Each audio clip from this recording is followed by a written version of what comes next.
Hi, wrestling fans. Thanks for clicking the dreaded D-Rose report. Don't know whether you caught Against All Odds pay-per-view last night, but let me know what you thought about it. TNA Television, Robbie E, television champion, has been announced to appear at a deal called Battle of the Belts for NWA Ring Warriors on March 29th at Fort Lauderdale National Guard Armory. The event's also going to be featuring Jessie Neal, Christina Von Eerie, or Toxin, if you want to call her that, versus Chance Rance and Santana Garrett in a mixed tag team match with Tammy Lynn Cinch as special guest referee. TNA wrestling official Earl Hebner's daughter, Katie Hebner, which I hope doesn't look anything like any of the Hebners, has plans to enter the squared circle. She has announced on her Twitter that she's beginning wrestling and training in January, and that her sights are set on being a TNA knockout. She tweeted Gail Kim's husband, Robert Levine, when asked if she's the referee's daughter. She says, "Yes, I'm his daughter and a knockout in training. Dad said that you're a truly great guy." Big deal. All right, Samoa Joe and Magnus became the new TNA World Heavyweight Champion last night against all odds. They defeated Matt Morgan and Crimson. TNA President Dixie Carter, don't know whether you heard about this or not, did an update on Jesse Sorensen, who was injured at last night's Against All Odds at the opening match, too. Jesse had sustained a neck injury and currently undergoing tests in the hospital that she says she'll keep us up to date. And it was a bad leg, like a leg over the neck deal. But anyway, it's he actually really got knocked out, I guess, and had to be carried out. Despite rumors going around, Dave LaGuardia did not write scripts for the TNA Impact Wrestling tapings, I guess. LaGuardia had been backstage at doing some production vignettes, I guess, and like he did Against All Odds, and has been asked for feedback on TNA's project whenever it's necessary. But in regards to Vince Russo, nothing new has came out, but sources have pointed out that Russo had a contract with TNA, so most likely won't just be a free and clear from the company. I don't know whether that's going to be a good move or bad for them, for TNA. Bad for Russo. All right, Tony Chimel, he's been doing some WWE Weekend Raw live events, rather SmackDown live events in California. And as noted before, official announcement of WrestleMania 29's location has been expected this week. New York Giants football player Jake Ballard indicated on Twitter that the location's already been confirmed to the MetLife Stadium in New York and New Jersey area. If those reports be true, Access and other WrestleMania events will be held in the New York City area. Alberto Del Rio, he appeared at last night's SmackDown in Bakersfield, California, and like on Friday, called out the Royal Rumble winner Sheamus. And Del Rio noted that he's not medically cleared to wrestle yet, and challenged Sheamus to an arm wrestling contest, which Sheamus won. And this led to a brawl between the two, and Del Rio ran off, leaving the old Ricardo Rodriguez to take the bro kick from Sheamus. Tara wrote the following update on her Twitter. This is kind of funny. She says, "Holy moly, I'm sore from last night's pay-per-view. Just need ice on the knee. Nothing going to keep me down, though." She says, "Team Tara, thanks for your love." There's been no official word, like I say, on Sorensen, but they did say that it was a major injury. Look for a tag match between Hulk Hogan and Garrett Bischoff versus Gunner and Eric Bischoff at TNA's Lockdown pay-per-view in April, as possibly that Flair may end up teaming with Gunner instead of Eric Bischoff.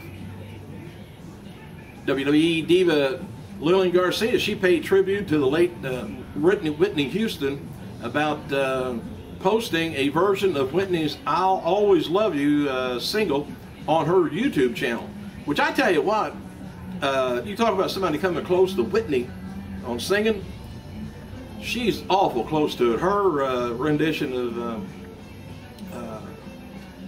whenever they start off any of the live shows with Lillian Garcia doing either God Bless America or National Anthem, whichever she does do, it is awful close to the quality of Whitney. WWE superstar David Otunga was backstage at the Grammys last night with his fiancée Jennifer Hudson, which she did a tribute to Whitney on the Grammys. Hang on a second, let me get this over here. Stop that noise. Anyway, happy birthday to Puerto Rican star El Chicano, 32 years old, former NWA star, WWF announcer Angelo Mosca, 75 years old, one-time WWF tag champion, Yukon Perry LaFour, 73 years old. And yesterday, happy birthday to former WWF, WCW star Akeem, or One Man Gang, 52 years old, and former WWF jobber. Remember him? Outback Jack, 54 years old. WWE diva Beth Phoenix, she continues to taunt Medusa and others on Twitter, and she says, attitude era to present, there's no one that can touch me, I'll continue to improve. And Medusa replied, well, Beth Phoenix says, never underestimate anyone, color, age, or race. Your ass just has not been beaten by a true champion. Well, all this is leading up to, well, maybe either her having to fight with Medusa at WrestleMania, or it's leading up to Karma. Alberto Del Rio return match against Sheamus at Sunday's live SmackDown in San Francisco was changed to an arm wrestling, which I told you about earlier, because Del Rio isn't 100% clear to return yet. Del Rio is expected to make his return on Raw tonight, though. Could be another arm wrestling match. TMZ reports a few months back that WWE star John Cena had a lien put on him, again, on his Florida home anyway, from a roofing company that claims Cena got over on him in the amount of $15,214.92 that he owes them. Well, TMZ updated their story and reported that Cena paid off the tax lien and no longer has to worry about losing his home. According to documents filed in Hillsborough County, Florida, Cena paid off the amount I just told you, that, and the lien's been lifted. Well, yeah, I think he owes me 20 bucks too. We'll do something about it. Anyway, John Morrison and Melina, they're going to be appearing at the Frank & Sons Collectible Show Saturday, February 18th, in the City of Industry, California. Journey 2, The Rock's finished number 3 at the box office this weekend, beating Star Wars 3D, and the Journey started at the weekend's number 4 charts, but quickly climbed the charts to pull out a 27.2 million domestically. Rock's new movie now has grossed over 1.2 million worldwide. Isn't that funny? WWE's got The Rock right there, and they don't use him. They can't use him, I guess. I don't know what it is, or they won't pay him to use him. And then they do a few $1,000s on their movies. Tonight's WWE Raw Super Show is going to be taking place from the Valley View Casino, San Diego, California, and confirmed for tonight's show, the return of Shawn Michaels. Tonight also could see the WWE return champion of Alberto Del Rio, it says, and then advertised locally it's going to be Kane taking on John Cena and Dolph Ziggler taking on WWE champion CM Punk. All right, let's see, where was I? Hey, after TNA's Against All Odds pay-per-view went off last night, Sting tried to explain to Jeff Hardy and James Storm what happened with Bobby Roode winning the match. TNA is going to be taping episodes of Impact Wrestling tonight and tomorrow from Orlando. And as seen on Against All Odds, Jeremy Borash filled in for Taz on commentary with Mike Tenay.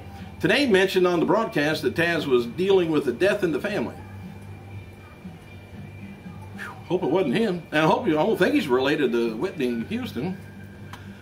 Actor Steve Martin wrote the following on Twitter account. He says, surprising my wife with wrestling tickets for Valentine's Day. Can't wait to see the look on her face.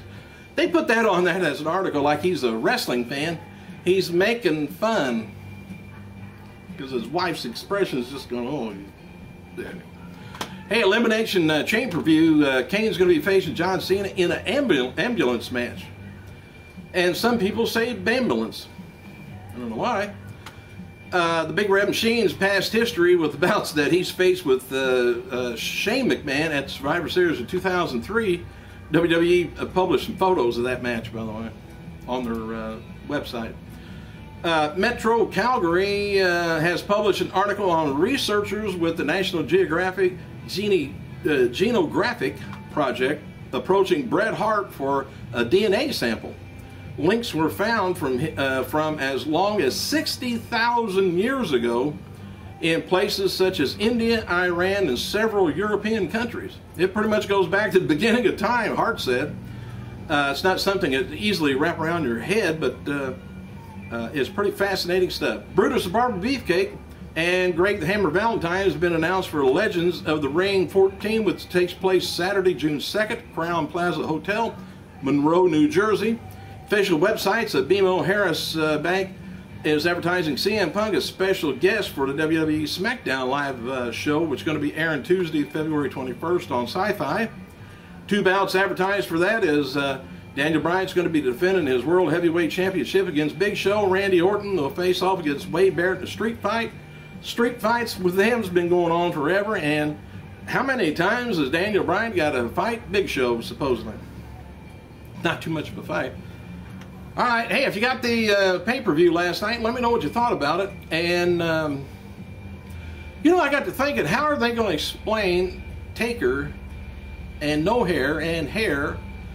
When they cut his hair, is it going to be like Samson, you know, get his hair cut off and he loses his power, and Paul Bear's going to have to come out to give him the power back? Or is he going to somewhere between now and WrestleMania fight Brutus the Barber Beefcake and get his hair cut? I wonder what's going on with that. While you wonder, I gotta go.